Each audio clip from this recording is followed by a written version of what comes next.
नमस्ते जोहार, मैं राजू और आप देख रहे हैं 24 झारखंड न्यूज। चलिए जानते हैं सुबह से लेकर शाम तक की तमाम बड़ी खबरों को। देवघर में बीजेपी प्रदेश कार्य समिति के बैठक में लिए कई राजनीतिक प्रस्ताव। हेमंत सरकार पर जमकर साधा निशाना। भाजपा प्रदेश कार्य समिति के बैठक का मुख्य सत्र शुरू हो गया है। इसमें राजनीतिक प्रस्ताव पेश किया जाएगा। दुमका लोकसभा सदस्य सुनील सोरेन प्रस्ताव रखेंगे। अब तक प्रदेश पदाधिकारी और जिला अध्यक्ष की बैठक हो चुकी है। प्रदेश अध्यक्ष दीपक प्रकाश ने कहा कि सुभाष चंद्र बोस की जयंती के अवसर पर आज राज्य के खिलाफ उलगुलान कर दिया गया है। 2024 के लोकसभा और विधानसभा चुनाव को फतेह करने की रणनीति बन रही है। 2024 में राज्य में भाजपा की सरकार होगी। गौरतलब है कि सत्र का उद्घाटन विधायक दल के नेता बाबूलाल मरांडी, प्रदेश अध्यक्ष दीपक प्रकाश, प्रदेश प्रभारी लक्ष्मीकांत भाजपाई, संगठन मंत्री करमबीर सिंह, राष्ट्रीय मंत्री आशा लाकड़ा ने दीप प्रज्वलित कर किया। यह बैठक संथाल परगना के लिए मील का पत्थर साबित हो सकती है, ऐसा प्रदेश के वरीय नेताओं का मानना है। झारखंड में 50,000 शिक्षकों की नियुक्ति की प्रक्रिया शुरू। झारखंड में नियुक्ति नियमावली रद्द होने के बाद 50,000 पारा शिक्षकों की बहाली की तैयारी झारखंड सरकार करने जा रही है।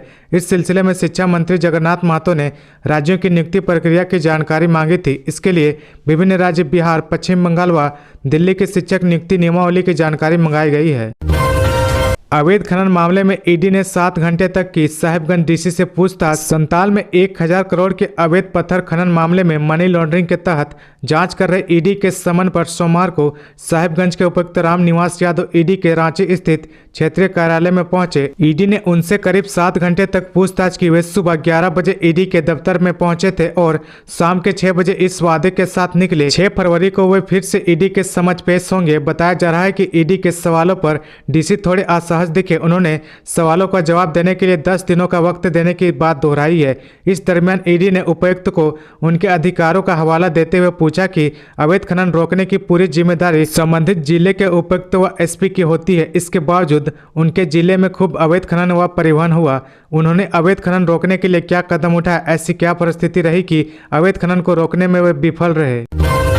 10 लाख के इनामी नक्सली समेत अन्य के जुटने की जानकारी मिलते ही एक्शन में आई पुलिस। चतरा पलामू सीमा स्थित मरगरहा जंगल में सर्च ऑपरेशन के दौरान सुरक्षा बलों और नक्सलियों के बीच मुठभेड़ हुई। करीब 2 घंटे तक चले मुठभेड़ में दोनों ओर से रुक रुक कर फायरिंग होती रही। इस दौरान सुरक्षा बलों ने कई सामान बरामद किए। इसके तहत 6 स्लीपिंग बैग, 10 तिरपाल, बहुत मात्रा में दवाई और इंजेक्शन, पीठू बैग, रेडियो और दैनिक उपयोग के सामान को बरामद किया है। भाजपा नेता की हृदय गति रुकने से मौत। भाजपा के वरिष्ठ नेता और पूर्व प्रखंड कोषा अध्यक्ष रामप्रसाद सिंह की हृदय गति रुकने से रविवार की रात मौत हो गई।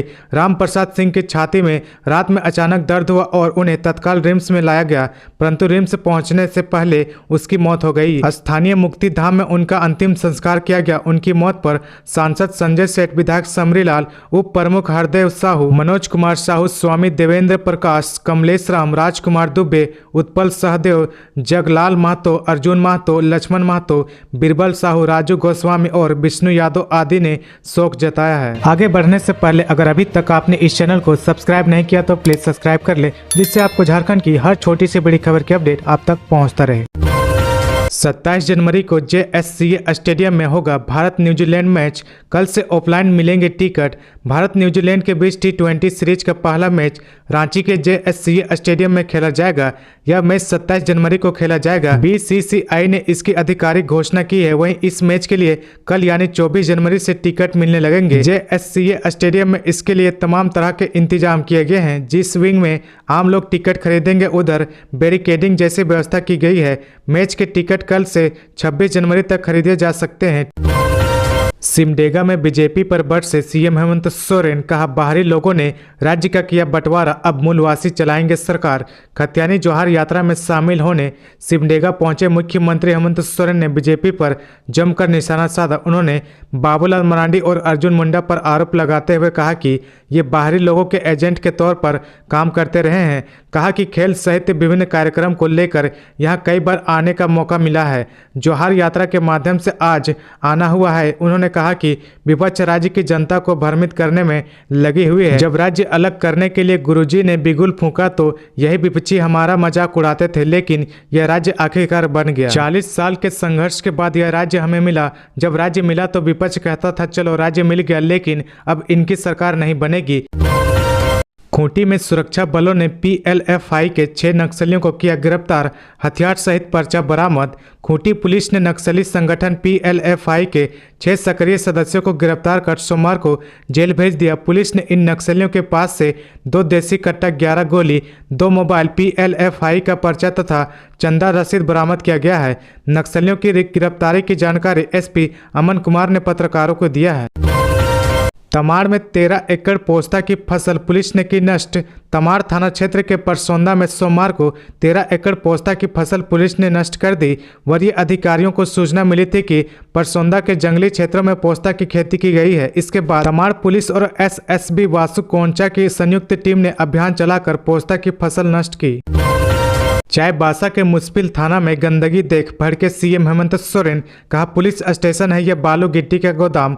सोमवार को सिमडेगा में खतियानी जोहार यात्रा के बाद मुख्यमंत्री हेमंत सोरेन पश्चिमी सिंहभूम के चाईबासा पहुंचे। यहां पहुंचते ही मुख्यमंत्री अनुसूचित जनजाति बालिका आवासीय उच्च विद्यालय गए। यहां छात्राओं से बात करते हुए उनकी समस्याओं को जाना। इसके बाद चाईबासा के मुस्पिल थाना पहुंचे। यहां थाना परिसर में खड़े वाहन समेत गंदगी देखकर मुख्यमंत्री भड़क गए। उन्होंने एसपी से पूछा कि यह थाना है यह बालू गिट्टी का गोदाम। इसके बाद मुख्यमंत्री थाना के अंदर हाजत की स्थिति का जायजा लिया। हाजत में मूत्राशय देखकर सीएम भी फिर भड़के। अफगानिस्तान व राजस्थान में साइक्लोन का झारखंड पर होगा असर। 27 जनवरी तक छाए रहेंगे बादल। अफगानिस्तान में पश्चिमी विक्षोभ साइक्लोन में तब्दील हो गया है। राजस्थान में भी एक साइक्लोन तैयार हुआ। इसकी वजह से कई जगहों में मौसम बदल जाएंगे। झारखंड में मौसम लगातार बदल रहा। अगले 27 जनवरी तक मौसम कैसा रहेगा, इसकी जानकारी भारतीय मौसम विज्ञान विभाग के रांची स्थित मौसम केंद्र के वैज्ञानिक ने दी है। उन्होंने कहा कि अगले 4-5 दिनों तक न्यूनतम तापमान में बड़े बदलाव की संभावना नहीं है। राज्य के पूर्वी हिस्सों में अगले 3 दिनों तक यानी 25-26 जनवरी तक कहीं कहीं सुबह में हल्के से मध्यम दर्जे का कोहरा देखा जा सकता है। झारखंड के उत्तरी तथा निकटवर्ती मध्य भागों में आंशिक बादल छाए रहेंगे। अन्य हिस्सों में आसमान साफ रहेगा। झारखंड पुलिस का ऑपरेशन चार्ली चार्ली देश भर में हो सकता है लागू। साइबर अपराधियों के खिलाफ चलाए गए ऑपरेशन चार्ली चार्ली की गृह मंत्रालय के अधिकारियों ने सराहना की है। गृह मंत्रालय के अधिकारियों ने DIDIG असीम विक्रांत मिंज के संपर्क पर ऑपरेशन के संबंध में डिटेल रिपोर्ट मांगी है, ताकि देश स्तर पर साइबर अपराधियों के खिलाफ कार्रवाई के लिए चार्ली चार्ली की तर्ज पर अभियान शुरू किया जा सके। उल्लेखनीय है कि केंद्रीय गृह मंत्री अमित शाह के 2 दिवसीय चिंतन शिविर में झारखंड में साइबर अपराध की चुनौतियों की ओर की गई कार्रवाई पर IG असीम विक्रांत मिंज ने प्रेजेंटेशन दिया था। इस दौरान उन्होंने बताया था कि झारखंड पुलिस पिछले 5 वर्ष से साइबर अपराधियों के खिलाफ ऑपरेशन चार्ली चार्ली चला रही है। गुमला बैंक ऑफ इंडिया के मैनेजर पर लगा यौन शोषण का आरोप, कोर्ट ने दिया केस दर्ज करने का आदेश। गुमला जिला अंतर्गत डुमरी प्रखंड के बैंक ऑफ इंडिया के शाखा प्रबंधक अमृत खुजूर पर एक युवती ने यौन शोषण करने का आरोप लगाया है। पीड़िता ने गुमला थाना में शिकायत की थी, परंतु थाना से कार्रवाई नहीं होने पर उन्होंने गुमला कोर्ट में केस दर्ज की। मामले की गंभीरता से लेते हुए कोर्ट ने डुमरी थाना को निर्देश दिया कि थाने में केस दर्ज कर शिकायत याचिका पर निपटारा करे। आपको बता दें कि डुमरी प्रखंड की एक युवती ने शाखा प्रबंधक पर शादी का झांसा देकर यौन शोषण बनाने और शादी से मुकरने का आरोप लगाया है। बीजेपी प्रदेश कार्य समिति के सर्वसम्मति से पास हुआ राजनीतिक प्रस्ताव, हेमंत सरकार को उखाड़ फेंकने का किया गया ऐलान। भाजपा प्रदेश कार्य समिति की बैठक में दुमका लोकसभा सदस्य सुनील सोरेन ने राजनीतिक प्रस्ताव पेश किया। राजमहल विधायक अंतता ओझा ने इसका समर्थन किया और सर्वसम्मति से प्रस्ताव को पारित कर दिया गया है। प्रदेश अध्यक्ष दीपक प्रकाश ने कहा कि सुभाष चंद्र बोस की जयंती के अवसर पर राज्य सरकार के खिलाफ उद्घोष कर दिया गया है। 2024 के लोकसभा में सभी सीट भाजपा की होगी। 2024 में झारखंड में भाजपा की सरकार बनेगी। उन्होंने कार्यकर्ताओं से अपील की कि वह प्रदेश में भाजपा की सरकार बनाने का संकल्प ले। रामगढ़ उपचुनाव में नई रणनीति के साथ उतरेगी आजसू उपचुनाव को लेकर पक्ष विपक्ष रणनीति बनाने लगे हैं। रामगढ़ उपचुनाव में कांग्रेस और आजसू के उम्मीदवार आमने सामने होंगे। कांग्रेस ममता देवी के जेल जाने के बाद की राजनीतिक परिस्थितियों को सहानुभूति लहर में बदलना चाहती है। वहीं आजसू पार्टी नई चुनावी रणनीति के साथ काम कर रही है। आजसू ने रामगढ़ में महिला की टीम बना दी है। आजसू सुप्रीमो सुदेश कुमार महतो चुनावी रणनीति की खुद मॉनिटरिंग कर रहे और पार्टी के नेताओं को जवाबदेही दे रहे हैं। प्रखंड वार महिला नेताओं को जवाबदेही दी गई है। झामुमो विधायक लोबिन हेम्ब्रोम फिर हुए अपनी ही सरकार पर हमलावर।